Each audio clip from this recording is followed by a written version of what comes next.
এই অবৈধ ড্রেজার দিয়ে মাটি উত্তোলন করে এখানে কৃষি জমি বেহাল অবস্থার সৃষ্টি করেছে। এই যে কৃষি জমিগুলো এখানে ভেঙে একবারে সব করতে চলে যাচ্ছে। এই এলাকার প্রতাপশালী ব্যক্তিরা তারা যুগসাজেকে অবৈধভাবে কিছু অতিরিক্ত টাকা উপার্জনের জন্য এই একটু বিশাল আকারে গর্ত করে এই জমিগুলো নষ্ট করার চেষ্টা করছে। আপনাদেরকে যদি দেখাই, এই যে একটি অংশ আমরা যারা এখানে কাজ করছেন তাদের সাথে কথা বলে যেটি জানতে পারলাম, কিছুদিন আগেও এখানে প্রশাসনিক কর্মকর্তারা এসে এখানে বাধা দিয়ে গেছিলেন। তারপরেও তারা আবার এই প্রক্রিয়া চালু করেছেন। এই পাইপ দিয়ে বিভিন্ন এলাকা থেকে এখানে মাটি নিয়ে থাকেন এবং এখানে এই বিশাল আকারে একটি গর্ত করে এই কাজ তারা অনেক দিন যাবৎ প্রায় এক মাসের উপরে এই কাজগুলো করছেন।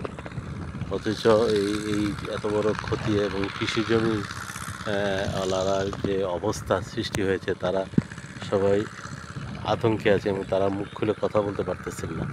তারা কথা বললে তাদেরকে বিভিন্নভাবে হেনস্থা এবং মারপিট করবে এরকম ভয়ভীতিও দেখাচ্ছেন। অথচ এই জমির যে মালিক নিরীহ মানুষ, তারা এলাকার শান্তিপ্রিয় মানুষ, তাদেরকে এই বই দেখাইয়ে তারা এই অবস্থা করছে। কিছুদিন আগে এই জমিটা ধান কেটেছেন, অথচ এই ভেঙে এই গর্তে চলে গেছে। এই ড্রেজারের এই ব্যবহারে এদিকে এই যে পানি এবং মেশিন আপনারা দেখছেন, একজন এই গর্তের নিকটতম এলাকার এই মেশিন ব্যবহার করছে। মেশিন ব্যবহার করে এই পতিত জমিগুলোকে এইভাবে ধ্বংস করছে। এই রাজত্ব যদি চলে দেশে, এভাবে সাধারণ মানুষ চলা খুব কঠিন অবস্থা হয়ে দাঁড়িয়েছে। এখানকার স্থানীয় লোকরাদেরকে আমরা কথা বলতে চেষ্টা করছি, কেউ তাদের বিরুদ্ধে ভয়ে কথা বলতে রাজি নয়। এরকম একটি অবস্থা সৃষ্টি হয়েছে। তারা এখানে ঘর নির্মাণ করে থেকে বিভিন্ন প্রায় 10-15 জন লাঠিয়াল বাহিনী রেখে তারা এই কাজগুলো করছেন।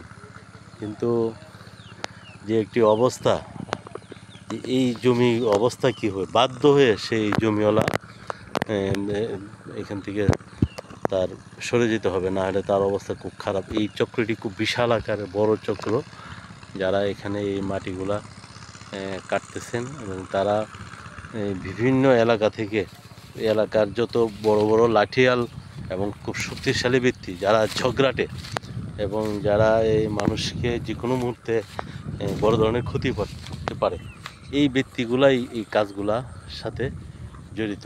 আপনারা দেখছেন যে এই অবস্থাটা কি, কতগুলা অনেক দূর জায়গা এই জমিগুলা এই ভেঙে পুকুরের মতন চলে গেছে এই গর্তে।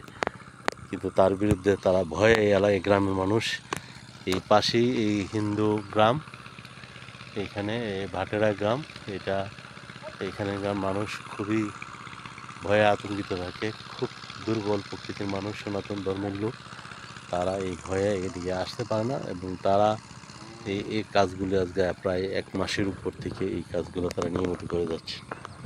এরকম হলে দেশের কি অবস্থা বর্তমান যা করছে তারা হয়তো ভাবছে যে তাদেরকে আর কোনোভাবেই